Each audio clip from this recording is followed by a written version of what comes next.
ఈడందరూ కదా అప్ప చూడు ఈడకి రాడంట ఆడనే కూర్చుంటాడంట కదా పక్కన. తిన్నావు కదా తోర నువ్వు మమ్మ తిన్నావు కదా.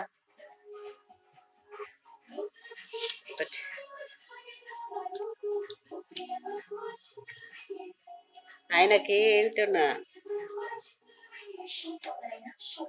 ఈయన గణేశ ఆయన గణేశ ఆయనకి ఇస్తే నాకు తక్కువ అవుతుంది అంటాడు, ఈయనకి ఇస్తే నాకు తక్కువ అవుతుంది అన్నట్టు ఉంది వీళ్ళది.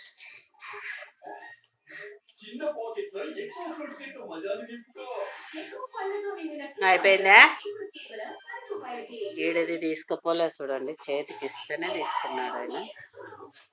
ఇది తీసుకో, ఇది ఎవరు తీసుకోవాలా అండి. చిన్న బ్రాండ్ అందరు ప్లీజ్ సబ్స్క్రైబ్.